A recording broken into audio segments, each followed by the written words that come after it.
예, 다 같이 창세기 45장 1절에서 11절까지의 말씀을 함께 읽도록 하겠습니다. 자, 한 절씩 돌아가면서 읽겠습니다. 제가 1절을 먼저 읽겠습니다. 요셉이 시종하는 자들 앞에서 그 정을 억제하지 못하여 소리질러 모든 사람을 자기에게서 물러가라 하고 그 형제들에게 자기를 알리니 그때에 그와 함께한 다른 사람이 없더라. 요셉이 큰 소리로 우니 애굽 사람에게 들리며 바로의 궁중에 들리더라. 요셉이 그 형들에게 이르되 나는 요셉이라 내 아버지께서 아직 살아 계시니이까. 형들이 그 앞에서 놀라서 대답하지 못하더라. 요셉이 형들에게 이르되 내게로 가까이 오소서. 그들이 가까이 가니 이르되 나는 당신들의 아우 요셉이니 당신들이 애굽의 판자라. 당신들이 나를 이곳에 팔았다고 해서 근심하지 마소서. 한탄하지 마소서. 하나님이 생명을 구원하시려고 나를 당신들보다 먼저 보내셨나이다. 이 땅에 2년 동안 흉년이 들었으나 아직 5년은 밭갈이도 못하고 추수도 못할지라. 하나님이 큰 구원으로 당신들의 생명을 보존하고 당신들의 후손을 세상에 두시려고 나를 당신들보다 먼저 보내셨나니 그런즉 나를 이리로 보낸 이는 당신들이 아니요 하나님이시라. 하나님이 나를 바로에게 아버지로 삼으시고 그 온 집의 주로 삼으시며 애굽 온 땅의 통치자로 삼으셨나이다.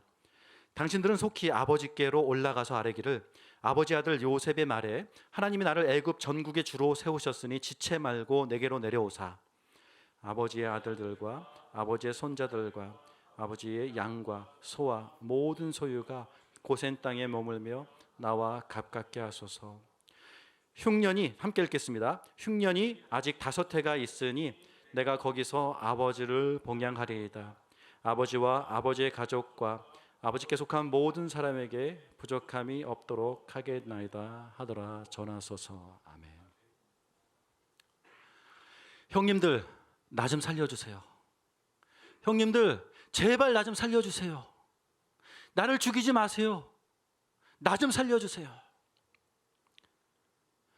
17살이었었던 소년 요셉은 우물 그 바닥 아래서 지금 형님들을 향해서 살려달라고 그렇게 목 놓아 부르짖었었던 그 이야기를 여러분들은 기억하실 것입니다. 사실 형들은 그날 요셉을 죽이기로 결심을 했었던 너무나도 끔찍한 날이었습니다.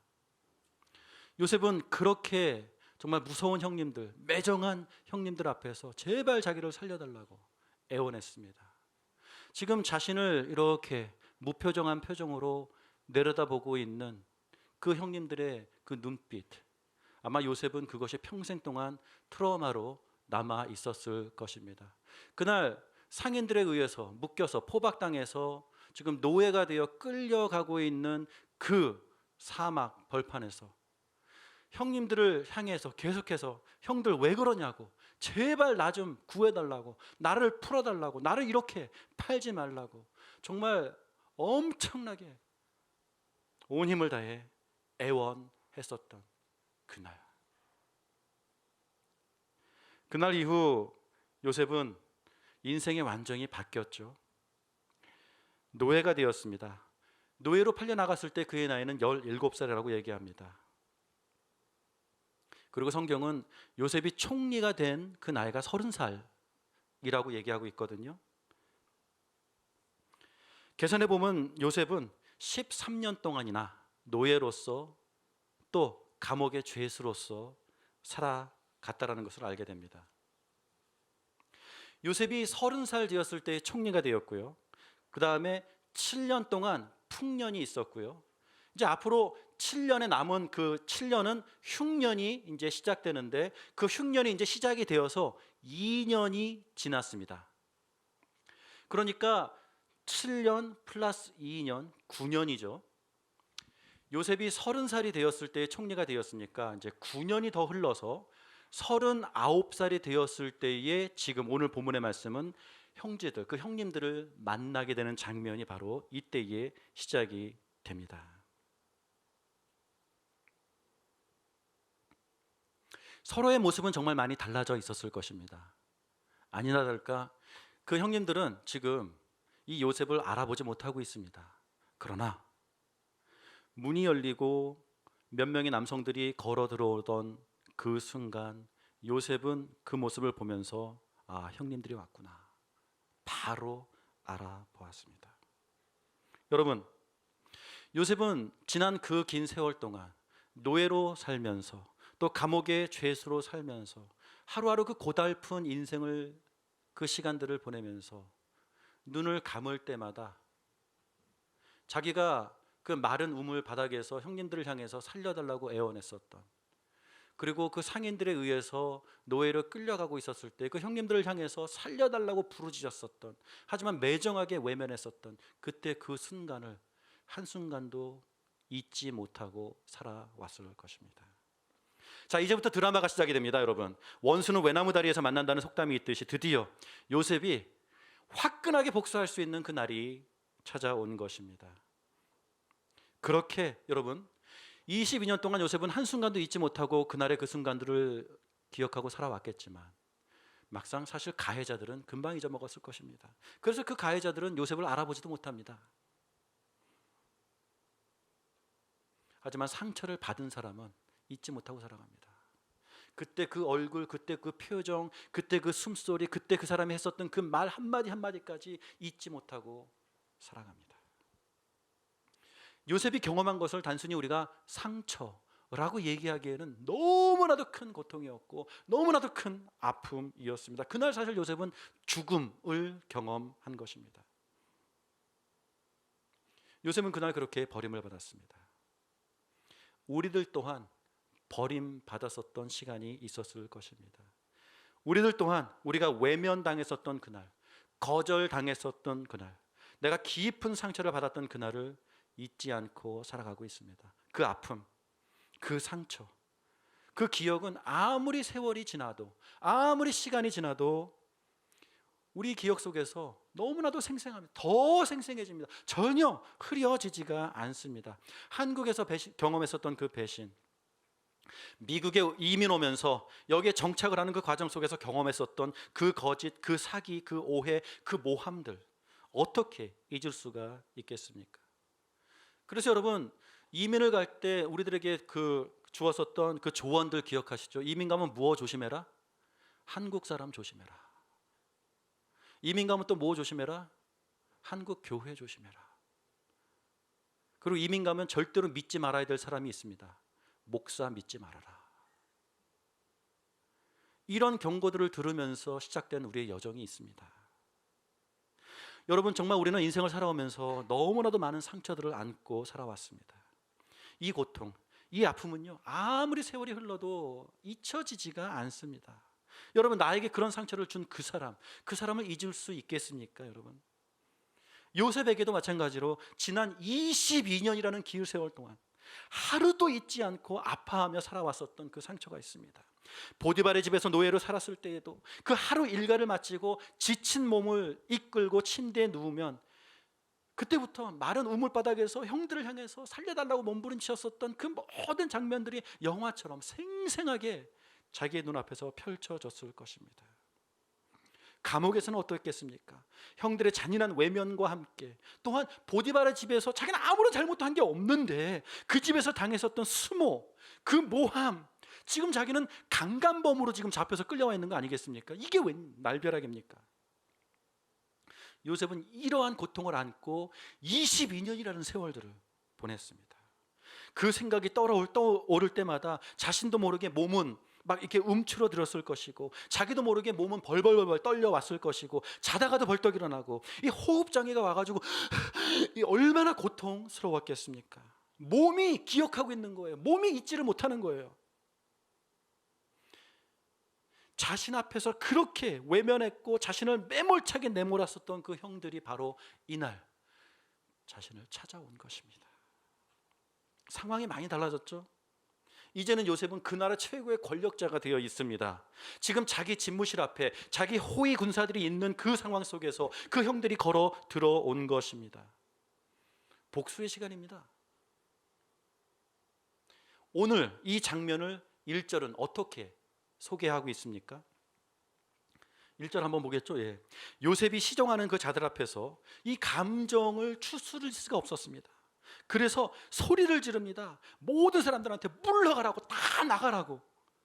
이게 지금 이 그 총리로서 채통과 위엄을 가지고 자 나가라 이렇게 차분하게 명령하는 이 멋진 장면이 아닙니다. 막 그냥 자기도 주체할 수 없는 막 여기서 뿜어나오는 그 감정 때문에 빨리 나가라고 한 다음에 어떻게 행동을 합니까? 지금 그 궁궐이 다 떠나가라고 대성 통곡을 합니다. 이 통곡이요 마치 순간에 그 어린 아이로 돌아간 듯이 그냥 엉엉 우는 거죠. 막 소리를 내어서 발악을 하면서 막 그냥 엉엉 울고 있습니다. 이 소리가 얼마나 컸던지 성경 말씀은 오늘 어떻게 그 장면을 그려내고 있습니까? 그 궁궐에 있는 모든 사람들이 그 통곡하는 소리를 들었다고 얘기합니다. 바로가 살고 있는 궁궐입니다. 거기에는 규칙이 있습니다. 규율이 있습니다. 왕 앞에서 이렇게 큰 소리를 낼 수 있는 상황이 결코 아닙니다. 하지만 더 이상 이성이 통제할 수 없는 엄청난 감정의 폭발이 요즘 그 뭐 트리거가 됐다고 하죠. 탁 켜진 겁니다. 22년 동안 꾹꾹 눌러왔었던 그 모든 아픔과 고통과 상처가 이 시간 지금 폭발하고 있는 것입니다.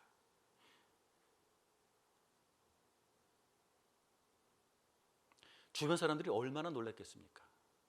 그리고 막연하게 그냥 걸어 들어왔었던 그 요셉의 친형님들은 그 모습을 보면서 얼마나 놀랐겠습니까? 이게 지금 정상적인 모습이 아니거든요.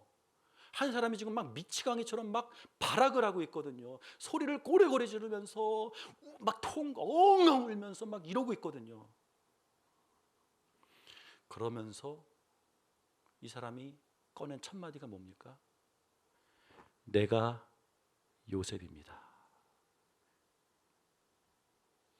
22년 전에 자신들이 그렇게 매몰차게 내쳤었던 그 아이, 그렇게 살려달라고 애원했지만 비웃음 치면서 냉정하게 내쳤었던 그 아이, 그러고 아버지한테 가서는 이 아이 죽었습니다 이렇게 거짓말했었던 그 아이, 그 다음에는 까맣게 잊고 22년의 세월이 그냥 훌쩍 지나가 버렸었던 그 아이, 그 아이가 지금 나라고 밝히고 있는 겁니다. 여러분, 요셉의 형들이 얼마나 놀랬겠습니까? 깜짝 놀랐겠죠. 성경에 오늘 본문의 말씀 들어보게 되면 너무 놀라서 지금 반응을 하지 못하고 있습니다. 얼마큼 놀랐을까요? 예, 말씀드렸잖아요. 요셉이 지금 정상적인 모습이 아니에요. 그 엄청난 분노와 감정이 막 폭발해가지고 막 소리를 지르면서 내가 요셉이라고 얘기하니까 형님들이 얼마나 놀랐겠고 얼마나 두려웠겠습니까? 3절입니다. 요셉이 그 형들에게 이르되 나는 요셉이라. 내 아버지께서 아직 살아있냐? 얼마나 인간적인 표현입니까? 22년의 세월이 지르면서 아빠가 얼마나 보고 싶었겠습니까? 엄마는 일찍 세상을 떠나셨고요. 그 아빠는 나를 너무나도 사랑했더라는 그 아버지의 사랑의 이야기를 우리는 알잖아요. 그 사랑을 잊고 자란 막내 아들, 물론 더 동생 베냐민이 있지만 요셉으로서는 가장 첫 마디가 우리 아빠 살아계시냐고 묻습니다. 형들이 놀라서 대답을 못하면 이게 무슨 상황인지 아직 파악을 못하고 있는 거죠. 근데 4절에 이러한 몰골을 가지고 가까이 오라고 얘기합니다. 이게 지금 차분한 목소리가 아니죠. 막 벌벌 떨면서 감정을 주체하지 못하면서 가까이 좀 오라고. 형님들이 이제 오래니까 움직이긴 하는데 이 움직이는 상황 속에서 요셉이 무슨 말을 합니까? 내가 당신들의 아우 요셉인데 어떤 요셉이라고 얘기합니까? 당신들이 애굽에 팔아버린 그 사람이 바로 나라고 얘기합니다. 형님들이 지금 완전히 이제 큰일 난 거죠. 막 가슴이 그냥 철렁한 거죠. 요셉은 그 순간에서도 정직하게 얘기합니다. 그때 그 사건에 대해서 정직하게 얘기합니다. 당신들이 나 팔지 않았냐고. 잊을 수 없어. 22년 동안 한순간도 잊지 못했었던 그 사실을 이제 형들 앞에서 얘기하는 겁니다. 당신들이 나 팔지 않았냐고. 형들이 이제 큰일 났다. 이제 죽었구나. 근데 5절서부터 새로운 이야기를 요셉이 풀어내고 있는 모습을 보게 됩니다. 당신들이 나를 이곳에 팔았다고 해서 근심하지 마소서, 한탄하지 마소서. 무슨 말을 합니까? 지금 요셉이 봐도 지금 이 형들이 지금 충격을 먹어가지고 막 벌벌 떨고 있거든요. 막 지금 죽기 직전에 하는 그 죽음의 공포를 느끼고 있는 그 형제들에게 위로합니다. 벌벌 떨지 말라고. 두려워하지 말라고. 22년 동안 그렇게 아파하면서 살아왔었던, 상처가 아주 깊었던 요셉이 지금 그렇게 큰 고통을 끼친 원수 같은 형들을 만났는데, 그들을 향해서 여는 그 첫마디가 분노와 원망, 복수가 아닌 위로의 말을 하고 있습니다. 당신들이 애굽에 팔아넘긴 그 아이 요셉이 맞습니다. 그런데 당신들이요, 나를 이곳에 팔았다고 해서 근심하지 마세요. 한탄하지 마세요. 위로의 말을 건넵니다. 사실 근심해야 되는 게 맞거든요. 한탄해야 되는 게 맞거든요. 근데 요셉은 그 당연한 그 반응들을 보여야 되는 상황임에도 불구하고 그러지 말라고, 괜찮다, 그렇게 하지 말라고 얘기를 합니다. 오히려 위로의 말을 하고 있는 거죠. 여러분, 그렇게 큰 상처를 입은 사람이, 그렇게 큰 피해를 입은 사람이, 그렇게 큰 고통을 준 사람들을 드디어 만났을 때에 지금 요셉의 언어가 납득이 가지 않는 새로운 언어를 지금 구사하고 있습니다. 5절 하반절의 말씀을 계속해서 읽겠습니다. 요셉은 이렇게 풀어냅니다. 형님들 두려워 마세요. 왜냐하면 하나님께서 생명을 구하시려고 나를 당신들보다 먼저 이곳에 보냈습니다. 뜬금없이 이게 무슨 해석입니까? 이게 말이 됩니까? 왜냐하면 형들은요, 그때 진짜 죽이려고 했거든요. 형들은 진짜 요셉을 버린 거였습니다. 형들은요, 끔찍한 계획을 세웠었고 악독한 일을 저질렀어요. 이거는요, 다르게 해석할 수 있는 부분이 아니에요. 정말로 그 일을 했고, 당한 사람은 얼마나 이게 생생하겠습니까? 근데 당한 사람의 입장에서 가해자들을 향해서 새로운 해석을 해주고 있는 거예요. 당신들은 죽이려고 했던 거 알거든요. 당신들이 나 죽이려고 했잖아. 이게 사실이에요. 근데 이것을 이렇게 해석합니다. 하나님께서 생명을 구하시려고. 7절에도 다시 한번 더 설명을 해줍니다. 하나님이 큰 구원으로 당신들의 생명을 보존하려고, 그리고 당신들뿐만 아니라 당신들 후손들까지도 살려주시기 위한 그 목적 때문에 나를 당신들보다 먼저 보내셨습니다 라고 7절에 이야기하고 있습니다. 지금 생명의 언어가 나왔습니다. 살리시겠다라는 하나님의 계획을 얘기합니다. 그런데 그 계획 속에서도 요셉은 자기 자신을 나타내지 않습니다. 너희들은 죽이려고 했지만 하나님께서 나를 살리셨잖아. 하나님께서 나를 살리시려고, 하나님께서 나를 구원하시려고, 나 이게 아니라 형님들을 보면서 당신들은 죽이려고 했고 진짜 죽인 거나 마찬가지인 사실이지만 하나님께서는 그 상황을 통해서 오히려 죽이려고 했었던 당신들을 살리시기 위해서, 당신들뿐만이 아니라 당신들의 자손까지도 살리시기 위해서 나를 사용하셨습니다 라고 얘기하는 거예요. 여러분, 요셉이 지금 새로운 언어를 구사합니다. 그날은 자기가 죽었었던 날이었습니다. 그날은 자기가 버림당했었던 날이었고요, 외면당했었던 날이었습니다. 그런데 그 날을 회고하면서, 그때 그 사건, 그 날에 대해서 하나님께서는 나뿐만이 아니라 당신들, 또 당신들의 후손의 생명마저도 구하시기 위해서 나를 먼저 보내신 것, 나를 선발대로 이곳에 보내신 것입니다. 그러니 근심하지 마세요. 그러니 두려워하지 마세요. 이야기하고 있는 것입니다. 8절에 다시 한번 쐐기를 박습니다.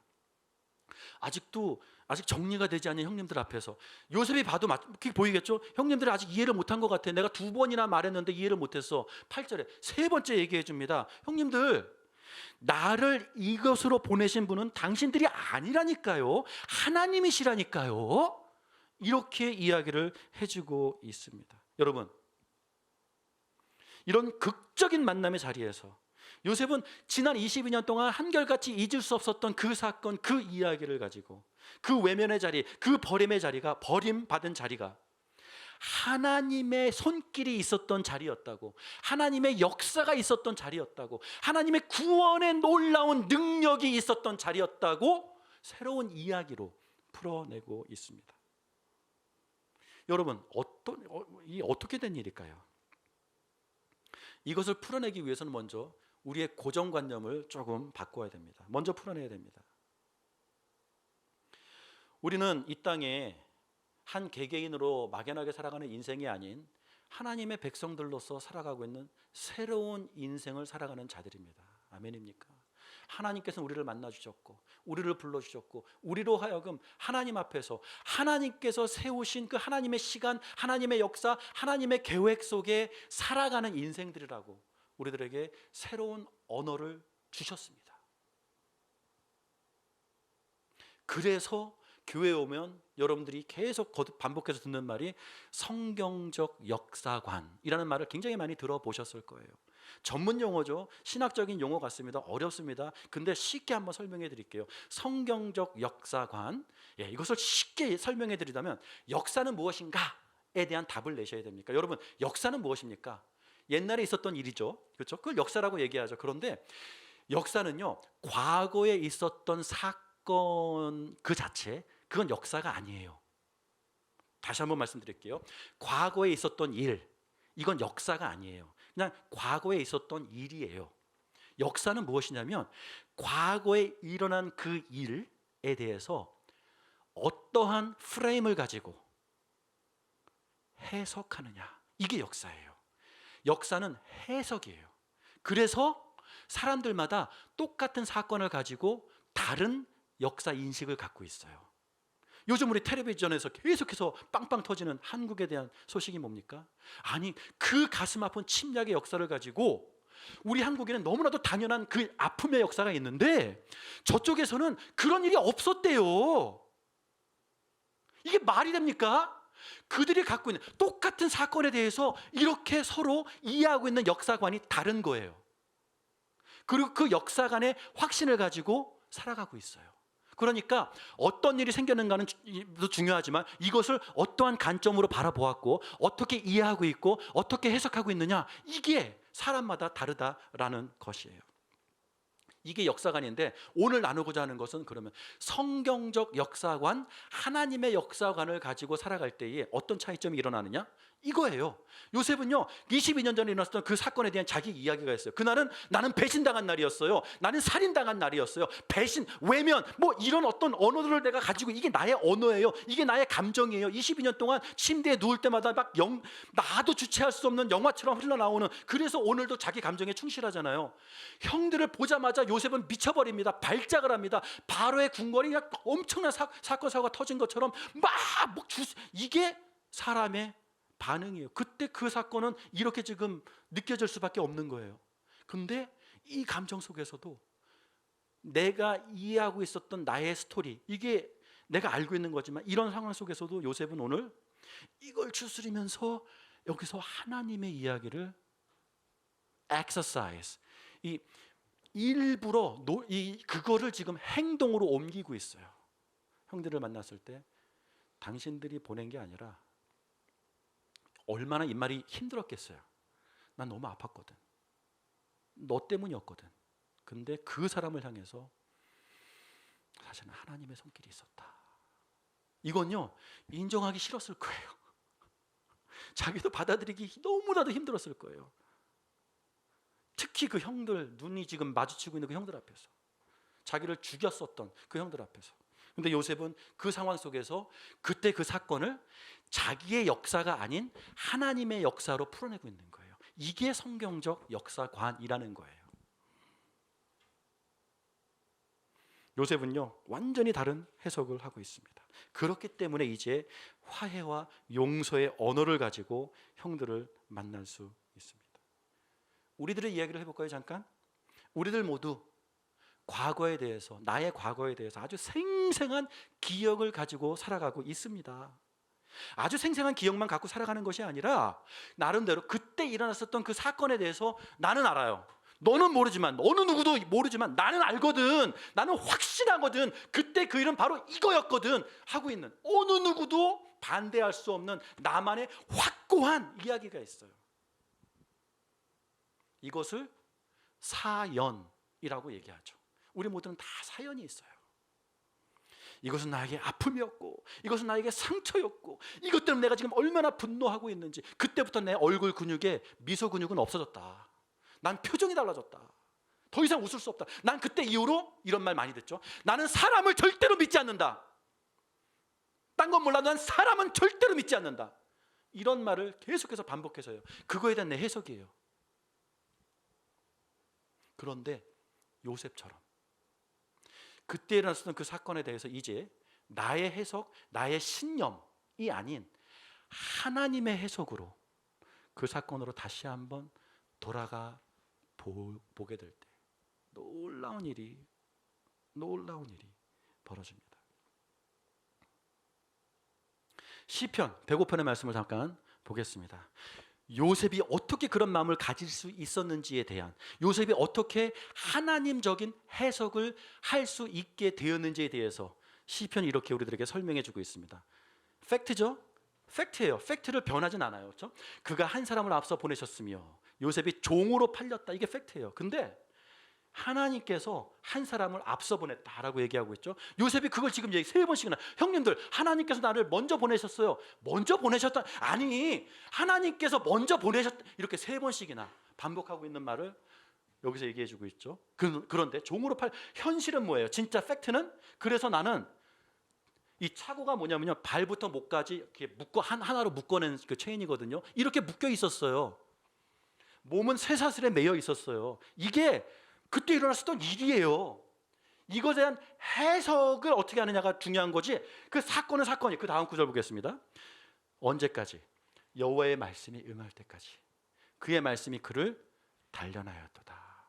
그때 사건은요, 내가 죽었었던 날, 내가 외면당했었던 날, 내가 버림당했었던 날, 나의 언어가 있어요. 근데 이건 하나님의 언어로 바꿔보니까 그건 내가 단련받았었던 시간들.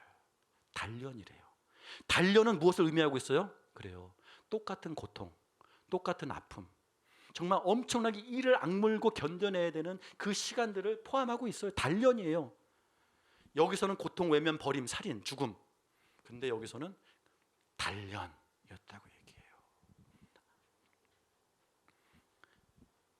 그 다음에 놀라운 거, 여러분, 언제까지? 하나님의 말씀이 이루어질 때까지. 단련의 놀라운 진실이 있습니다. 단련은요, 여러분, 영원하지 않습니다. 단련은요, 마감의 시간이 있습니다. 아무리 힘들고 아무리 고통스러워도 이 고통과 이 아픔이 겪고 있는 이 과정 속에서는 영원할 것 같아요. 그래서 죽어버릴 것 같아요. 견딜 수 없을 것 같아요. 근데 하나님께서는요, 이 단련의 시간은 결코 영원하지 않다고 말씀하세요. 거기에는 끝이 있다고 말씀하세요. 왜냐? 단련이 전부가 아니었거든요. 단련이 내 인생의 목적은 이게 아니었어요. 내 인생의 목적은 하나님의 말씀에 응하게 되는 거. 그래서 하나님의 놀라운 일들이 지금 풀어나야지는, 이게 진짜예요. 그리고 이것을 준비시킨 거예요. 너무나도 아팠어요. 하지만 이거를 잘 견뎌내야, 이거를 잘 감당해내야 이것을 내가 감당할 수 있는 하나님의 과정이에요. 그렇기 때문에 이 과정은 영원하지 않습니다. 여러분 인생에 아픔이 있었습니까? 여러분 인생에 정말 잊을 수 없는 고통이 있었습니까? 한 가지 여기에 제가 팩트를 말씀드립니다. 그 고통은 영원하지 않습니다. 그 고통은 시간이 묶여있는 과정입니다. 언제까지? 하나님의 말씀이 응할 때까지. 하나님의 계획, 하나님의 의도가 이루어지는 하나님의 시간 속에서 분명히 그 단련이 맞춰지는, 종료되는, 마침표가 찍어지는 시간이 찾아온다라는 것입니다. 아멘이십니까, 여러분? 그래서 하나님의 역사관, 이것을 갖고 살아가는 것이 너무나도 중요합니다. 여러분, 하나님께서 여러분을 만나주시고 하나님께서 여러분을 불러주신 이 이후의 인생은요, 절대로 이제부터는 과거에 일어났을 일뿐만이 아니라 지금 일어나는 일들에 대해서도 하나님적인 관점, 하나님적인 해석, 그리고 그 나의 이야기가 아닌 하나님의 이야기로 풀어나갈 수 있는 연습을 하셔야 됩니다. 그래서 요셉처럼 몸은 막 미쳐가요. 이러다가도 형님들을 향해서는 하나님적인 관점을 연습하잖아요. 몸은 인정하고 싶지 않았을 거예요. 이 말이 얼마나 힘들었겠어요. 인격적으로 이게 가능한 것입니까? 그래도 하나님께서 보내셨다. 3번씩이나 고백합니다.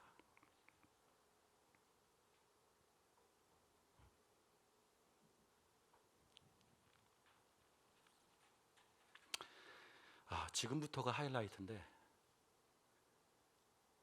말씀을 마치겠습니다. 시간이 됐습니다. 나머지 하이라이트를 듣고 싶으시면 저를 한 번 더 불러주십시오. 이건 너무 하고 싶은데 그거는 내 마음이고 여러분은 아마 이미 충분히 그렇죠? 힘드셨을 텐데 이제 여기까지만 듣고 기도로 나아가겠습니다. 이게 너무 중요할 것 같아요. 시간이 없어서 막 기도 생략하고 막 이러고 싶지 않고 이제 이 말씀을 가지고 충분한 것 같아요. 이제 여러분이 스스로 프로세스 해보겠습니다. 우리 기도의 자리로 나아가기 전에 찬송 부르면서 우리가 하나님 앞에 지금 하나님께서 나에게 하시고 있는 이 말씀을 생생하게 좀 이제 프로세스 하는 시간을 갖기를 원합니다.